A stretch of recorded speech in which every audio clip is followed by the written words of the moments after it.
Welcome to my YouTube channel. कसे आहात सगळे? मजेत ना?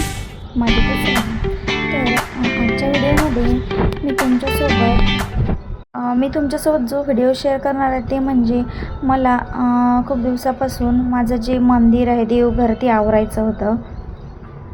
तर मग आज मी तेच आवरलं आणि तोच व्हिडिओ मी तुमच्यासोबत शेअर करत आहे. तर माझा व्हिडिओ शेवटपर्यंत नक्की बघा.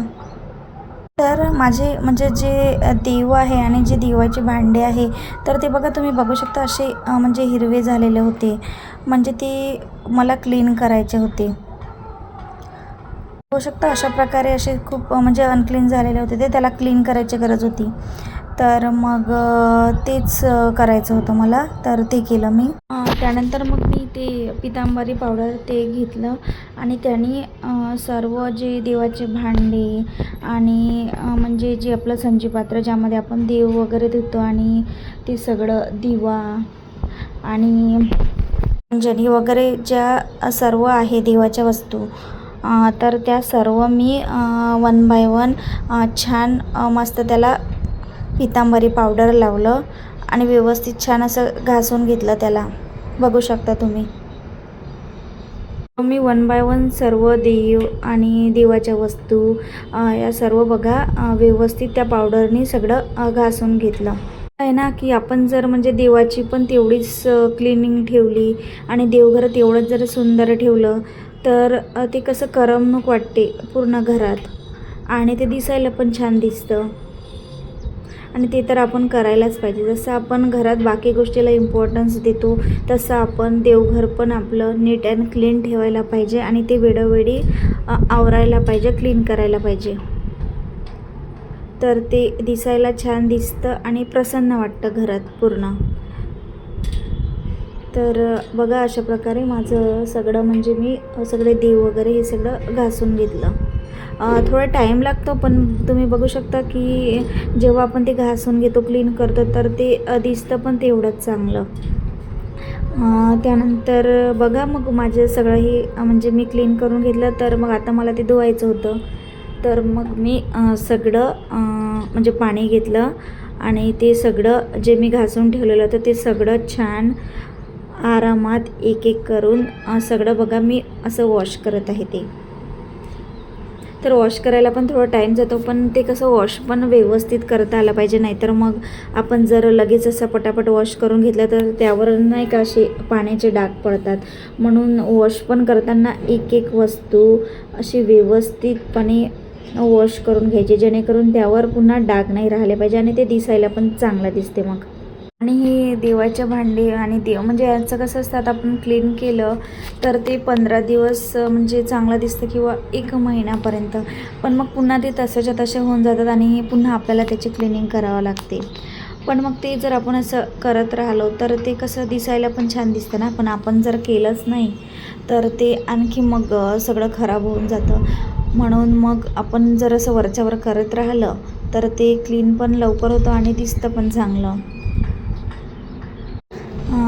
तर तुम्ही बघू शकता अशा प्रकारे मी धुवून घेतले, सगळे वॉश करून घेतले. तर बघा ते म्हणजे किती छान दिसत आहे. आता वॉश केल्यावर किती क्लीन दिसत आहे आणि बघा शाईन पण मारत आहे, असे चमकून राहिले सगळे भांडे. तर बघा असे दिसतात मग ते आपण जर त्याला व्यवस्थित क्लीन केलं तर. आणि किती भारी दिसतात दिसायला आपल्या डोळ्याने. त्यानंतर बघा धुवून झाल्यावर मग मी ते सगळे भांडे जे आहेत एका कापडाने स्वच्छ पुसून घेतले. म्हणजे ते पुसून यासाठी घेतले की ते धुवून झाले आणि आपण तसेच जर ठेवले तर त्यावर बघा थोडं थोडं जर पाणी म्हणजे पाणी जमा राहतं त्यामध्ये. तर ते जर आपण लगेच तेव्हाच्या तेव्हा पुसले नाही तर त्या पाण्याचे पण त्यावर आणखी डाग पडून जातात. म्हणून मग मी काय करते की लगेच आपण जेव्हा धुवून घेतो ना तर मग ते लगेच पुसून घ्यायचे. म्हणजे त्यावर पाणी राहायला नाही पाहिजे, नाहीतर मग काय होते ना त्यावर त्याचेच डाग पडून जातात. तर मग लगेच आपण असे धुवून घेतले, वॉश करून घेतले की ते लगेच एका स्वच्छ कापडाने पुसून घ्यायचे. म्हणजे त्यावर कोणताच डाग राहत नाही पाण्याचा.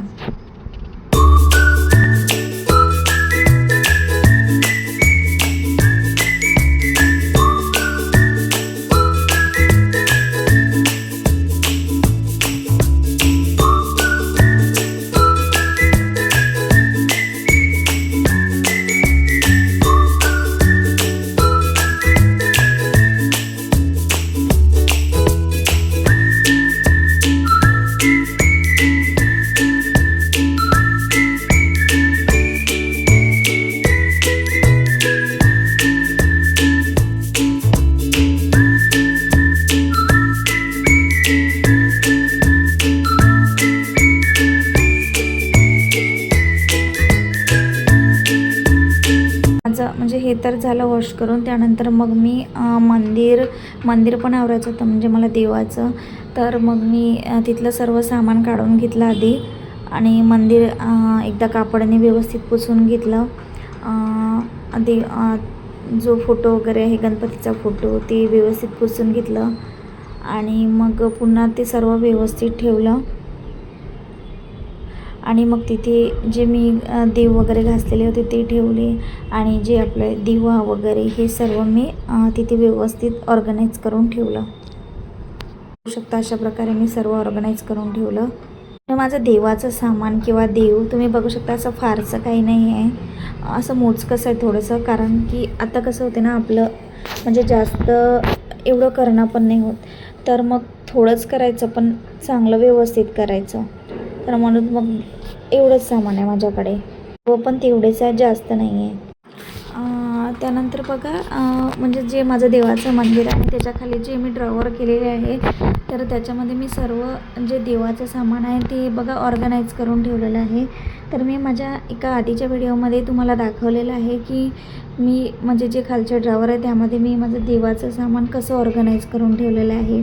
जर तुम्हाला ते बघायचं असेल की मी कोणतं सामान कुठे आणि कसं ऑर्गनाईज करून ठेवलं तर तुम्ही माझा मी लॉंग व्हिडिओ शेअर केलेला आहे, तर त्यामध्ये तुम्ही बघू शकता. तर हे इथेच ठेवलेलं आहे मी सर्व सामान. तर कसं होते ना की आपल्याला इकडे तिकडे जायची गरज पडत नाही आणि आपल्याला इथल्या इथून सगळं सामान घेता येतं.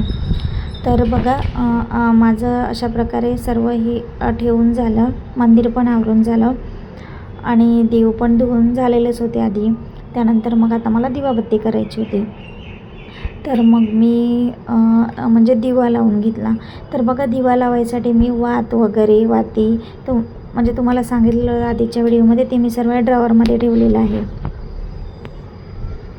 आणि तसं पण आपण आपल्या घरात म्हणजे दिवा लावल्याने, धूपबत्ती अगरबत्ती लावल्याने आणि देवपूजा केल्याने एक घरात वेगळीच प्रसन्नता वाटते. घरात अशी करमणूक वाटते आणि प्रसन्न वाटते जिकडे तिकडे. खूप छान वाटतं असं. आणि तुम्ही जर बघा जर आपल्या घरात जर आपण देव नाही ठेवले, देवाचं मंदिर नसलं तर ते घर वाटत नाही. तर म्हणजे घरात मंदिर आणि आता गोष्टी असतातच आणि त्याने करमणूक वाटते. मंदिर छोटं असो अथवा मोठं असो पण एक देवाचं मंदिर, देवघर तर पाहिजेच ना घरात. त्यानंतर बघा मग मी दिवा म्हणजे तयार केला, त्यामध्ये वात वगैरे टाकली, त्यामध्ये मी ऑइल टाकलं आणि फक्त मी जे ऑइल जे आहे ते मी वेगळं यूज करते. म्हणजे जे बघा पूजा ऑइल मिळते मी डीमार्टमधून आणलेलं आहे ते म्हणजे 1 लिटरची बॉटल आहे.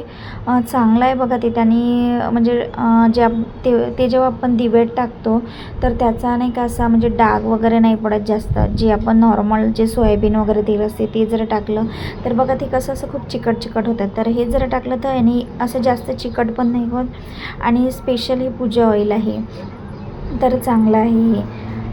1 लिटरची बॉटल आहे. हीच बॉटल मी फक्त किचनमध्ये ठेवते कारण माझ्या ड्रॉवरमध्ये बसत नाही, तर मग मी ही किचनमध्ये ठेवते आणि तेच तेल यूज करते मी दिवासाठी. आणि मग मी ते तेल वगैरे टाकलं आणि दिवा लावला. त्यानंतर बघा दिवा लावून झाला आणि मग बाकी पण ज्या वस्तू मी धुवून स्वच्छ क्लीन करून घेतलेल्या होत्या, दिवा बाकीचे एक्स्ट्रा दिवा, निरंजनी वगैरे ते सर्व गोष्टी मी ठेवून दिल्या तिथे. आणि बाकीचे आहे ज्यामध्ये देव वगैरे आपण धुतो तर त्या खाली ड्रॉवरमध्ये ठेवून दिल्या. आणि त्यानंतर मग मी धूपबत्ती लावली बघा. धूपबत्ती लावल्यावर म्हणजे त्याचा जो सुगंध आहे तो पूर्ण घरभर असं दरवळतो.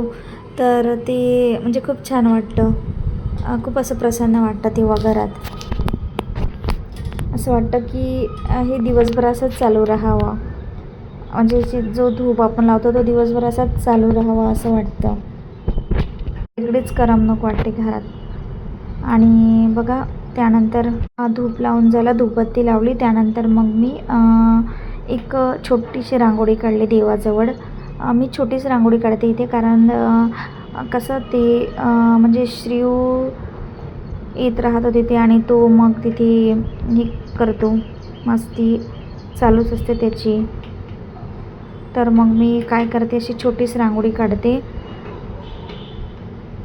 प्रकारची. तर बघा, असं आहे माझं देवाचं मंदिर. कसं वाटलं तुम्हाला? कसं आहे कमेंट करून मला नक्की सांगा.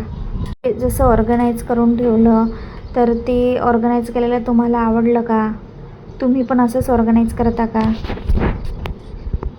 यापेक्षा वेगळ्या पद्धतीनं करायला हवं, ते पण मला तुम्ही सजेशन देऊ शकता. आणि मला सांगा कमेंट करून, तुम्हाला आवडला का माझा व्हिडिओ आवडला असेल तर माझ्या व्हिडिओला लाईक करा, शेअर करा आणि माझ्या चॅनलला सबस्क्राईब करा.